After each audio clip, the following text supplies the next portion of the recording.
পথচারীদের দুপুরের আহারের ব্যবস্থা করেন আশ্রমের জননী পরমাত্মা সাধিকা খানামা।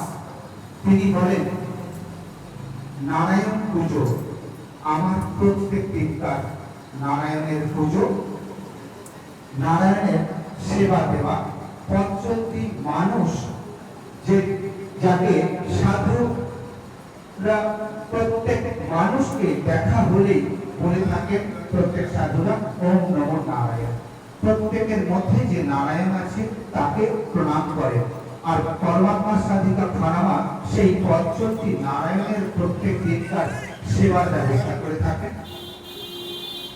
সেই নারায়ণের সঙ্গে যারা নারায়ণের পূজারী, যেমন আশ্রম থেকে পৌরোহিত্য শেখানো হয়, আশ্রম থেকে স্কুলের বাচ্চাদের টিউশন দেওয়া হয়, সঙ্গীত শিক্ষা দেওয়া হয়, আশ্রমের আরো যে কাজ রয়েছে, অ্যাম্বুলেন্স পরিষেবা রয়েছে এবং জলছত্র ব্যবস্থা, প্রখর তপন তাপে মানুষের তৃষ্ণা মেটাবার জন্য ঠান্ডা জলের ব্যবস্থা করেছেন খানামা।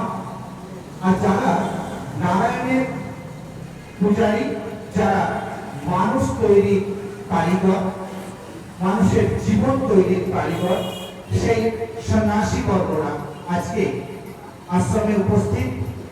সেই রকমই আমাদের মধ্যে বিশিষ্ট সব মহারাজেরা আজকে আশ্রমে পদার্পণ করেছেন।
তিনি যেমন বীর যোদ্ধা ছিলেন, তিনি তেমনি দাতা বলে দাতা কর্ণের সঙ্গে আখ্যা দেওয়া হয়।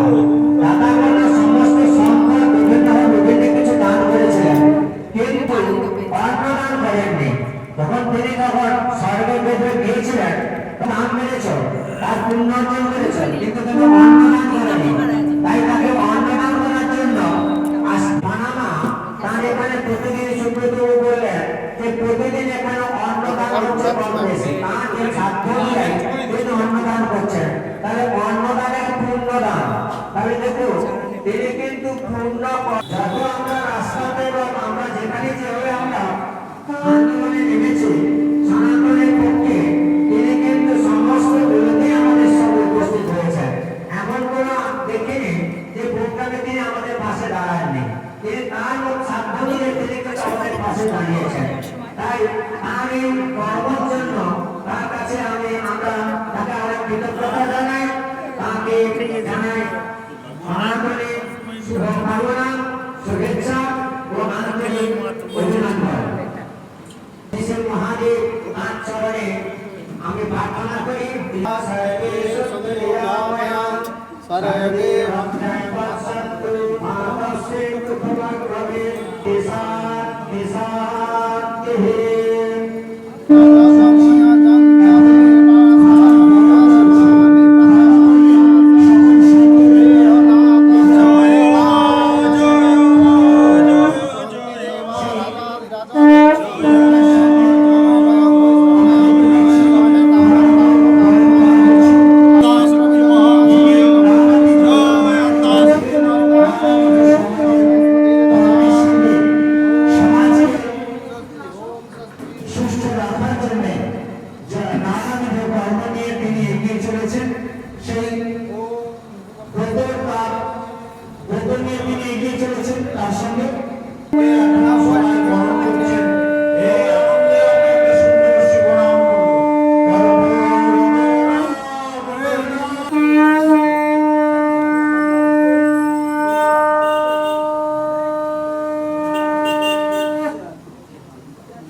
আজ প্রত্যেককে দেখলে যাবে সৃষ্টি আনন্দ এইটুকু হচ্ছে সবচেয়ে বড়। এখন আজকে যার জন্যে এই অনুষ্ঠান আমাদের মধ্যে যিনি বিরাজমান নেই এখন, সর্বপ্রাপ্তি হয়েছে শ্রীপ্রাণ বন্ধু, তার জন্য এখন তার শান্তি পান।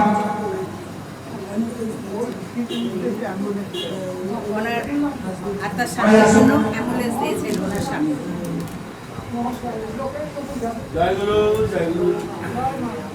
এসে উপস্থিত হয়েছে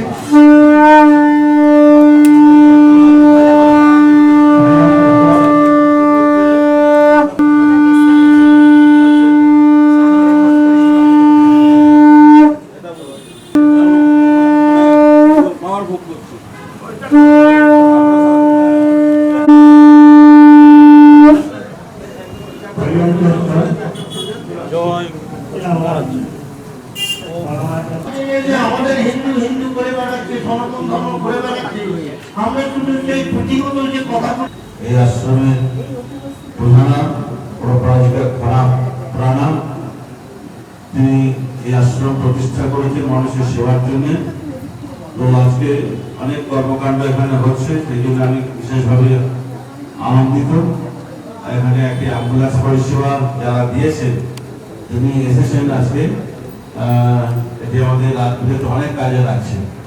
তো যারা এই শুভ কাজে এই অ্যাম্বুলেন্সটি প্রদান করেছে তাদের প্রতি আমার আন্তরিক অভিনন্দন এবং কৃতজ্ঞতা জ্ঞাপন করছি। এই আশ্রমে অনেকদিন থেকে জড়িত আছি। এই আশ্রমের যে মা যেভাবে সেবামূলক কাজ করে আমরা প্রতিদিন তা দেখতে পাই, এবং এই মা এখানে প্রতিদিন যে অন্নের ব্যবস্থা করেছে এবং এখানে যে সেবাটা দিচ্ছে শুধু এখানে নয়, এখানে ছাড়া ত্রিপুরাতে এবং বিভিন্ন জায়গাতে গিয়ে সেবামূলক কাজ করে। আমাদের রামকৃষ্ণ বেদান্ত আশ্রমে গিয়েও অনেক সেবামূলক কাজ করেছে।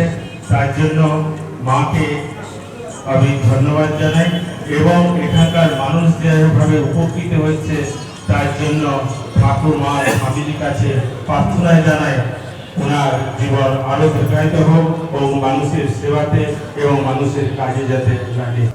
ওম নমঃ শিবায়, ওম নমঃ শিবায়, ওম নমঃ শিবায়।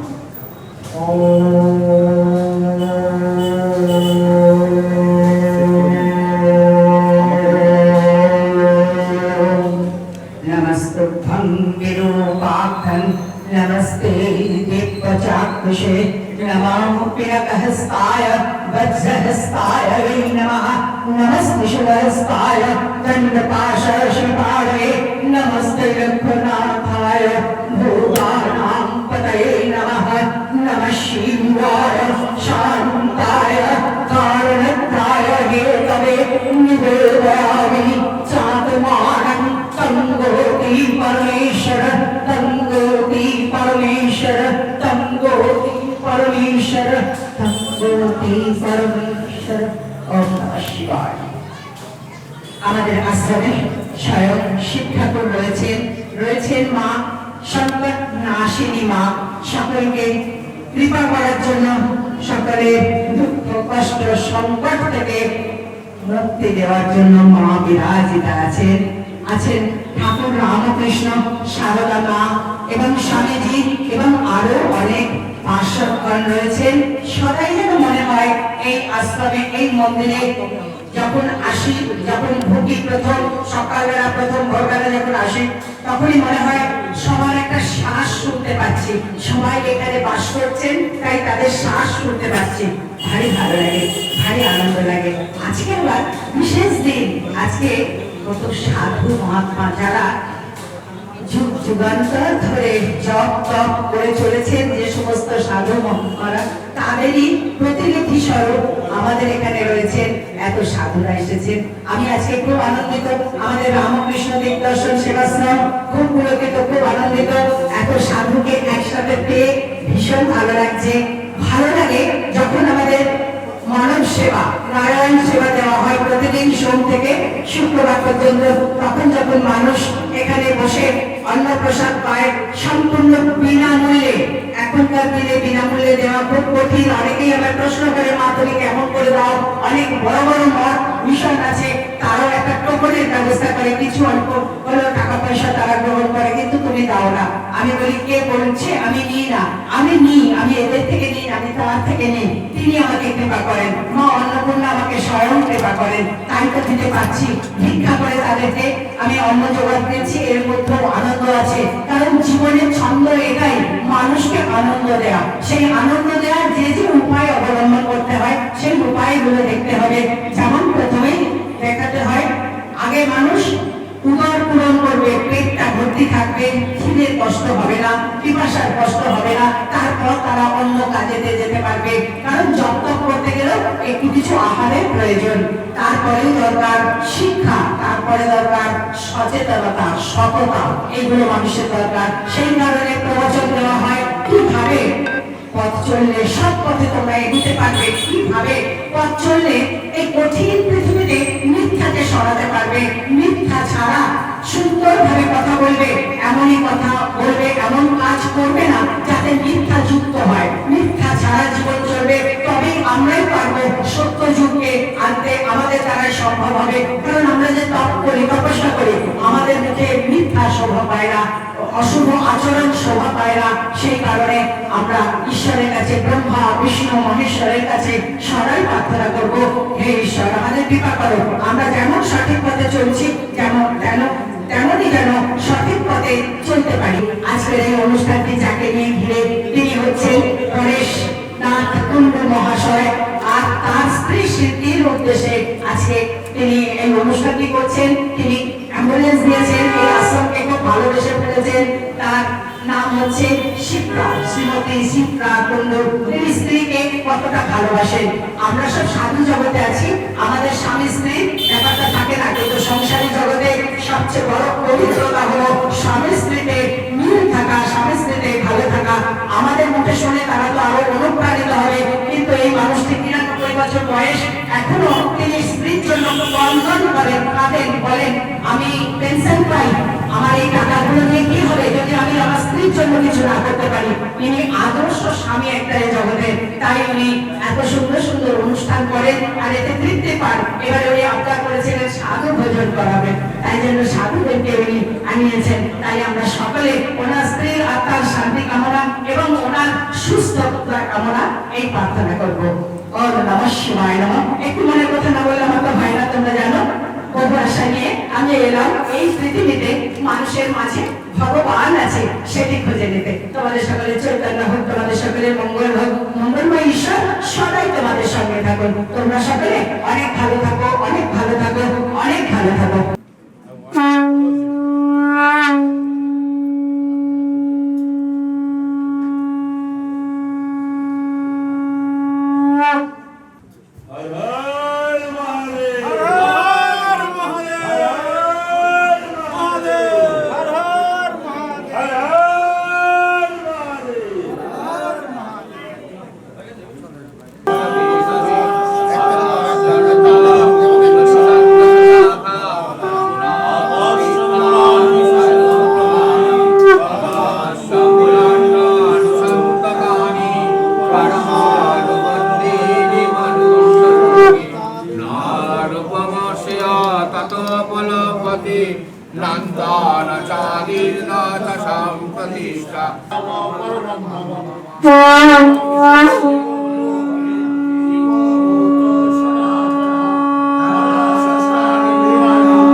আর এখানে খানাবার আশ্রমে আপনারা সকলে উপস্থিত হয়েছি, সকলেই আমরা ভক্ত, মায়ের চরণে আমাদের সকলের শতকোটি প্রণাম জানাই। সাই ফাউন্ডেশন থেকে সান্ত্বনা দিয়ে এসেছেন, সাই ফাউন্ডেশন থেকে দোলা দত্ত এসেছেন, সাই স্বপ্ন মজুমদার এসেছেন সাই ফাউন্ডেশন থেকে, আমাদের ইরা সরকার বিশ্বটা করি ভালোবাসি, আমরা বন্ধুর মতো।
আমিও সূর্যতপা করবো, তারপরে যোগাযোগ হয়ে গেছে সূর্যতপা করবো। তোমার ছাদে? হ্যাঁ, ওর ছাদে পঞ্চতপা বলে না? পঞ্চতপা সূর্যতপা। হ্যাঁ হ্যাঁ, 3 দিন। আর গুহায় 21 দিন করে একসঙ্গে জপ করি, একটানা বসে। গঙ্গোত্রী থেকে। আর হ্যাঁ, আর এটা এখানে এই এই আশ্রমেরই ছাদে।